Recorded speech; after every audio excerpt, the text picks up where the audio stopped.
सीमा पर जारी तनाव के बीच एस जयशंकर ने मौजूदा संकट के बारे में चीनी समकक्ष से कहा। सीमा पर ऐसी सिचुएशन तब हुई जब चीन की सेना से अप्रैल और मई महीनों में अवैध निर्माण किए गए और मौजूदा समझौतों का पालन नहीं किया गया।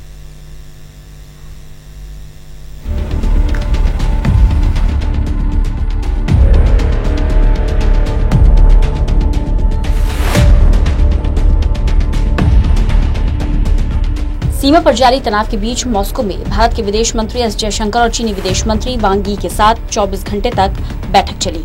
बैठक में विदेश मंत्री एस जयशंकर ने चीन के विदेश मंत्री को कहा कि सीमा पर यथास्थिति में किसी तरह के बदलाव की कोशिश नहीं होनी चाहिए। जयशंकर ने वांग यी से साफ साफ कह दिया कि सीमा से जुड़े सभी समझौतों का पूरी तरह से पालन हो।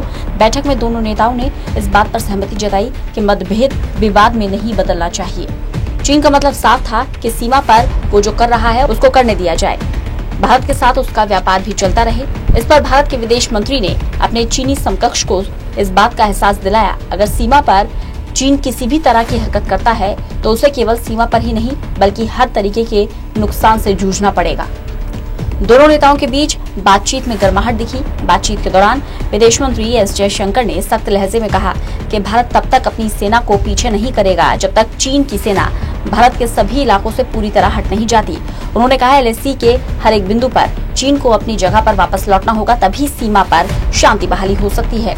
एस जयशंकर ने कहा कि अगर सीमा पर शांति बहाल नहीं होती तो चीन को हर तरह के संबंधों में खटास आएगी। जयशंकर के कहने का मतलब साफ था कि चीन इस भ्रम में ना रहे कि वो सीमा पर तनाव रखेगा और भारत से उसका व्यापार फलता फूलता रहेगा। सूत्रों से मिली जानकारी के अनुसार एस जयशंकर ने मौजूदा संकट के बारे में चीनी समकक्ष से कहा, सीमा पर ऐसी स्थिति तब हुई जब चीन की सेना ने अप्रैल और मई महीने में अवैध निर्माण किए। मौजूदा समझौतों को तोड़ते हुए ये सब किया गया।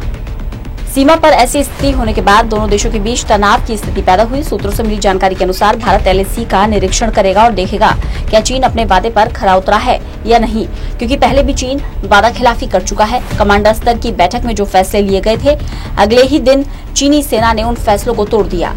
दिलचस्प बात यह भी है कि चीन बार बार भारत से गुहार लगा रहा था कि सीमा विवाद को हम सुलझा लेंगे, लेकिन बाकी दोनों देशों के जो संबंध है वो बरकरार रहने चाहिए। चीन के बयान के बाद जयशंकर ने कहा कि भारत के अनुसार भारत और चीन के रिश्तों का विकास सीमा तय करने पर निर्भर नहीं है।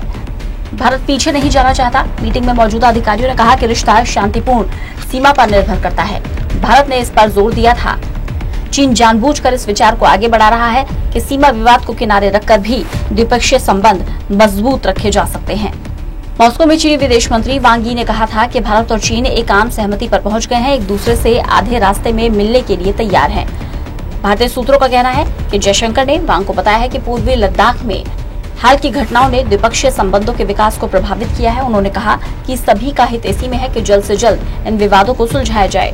आपको बता दें, पिछले कुछ महीने में भारत ने चीन के खिलाफ सख्त रुख अपनाते हुए चीनी ऐप्स, तकनीक, निवेश और परियोजनाओं को लक्ष्य बनाते हुए स्पष्ट कर दिया कि भारत और चीन के संबंध एलएसी पर शांति पर निर्भर करते हैं। एस जयशंकर ने साफ कर दिया कि 1981 के बाद दोनों देशों के रिश्ते सुधरे थे, लेकिन आगे संबंधों को बेहतर बनाने के लिए सीमा पर शांति होना बहुत जरूरी है। Special desk, total news.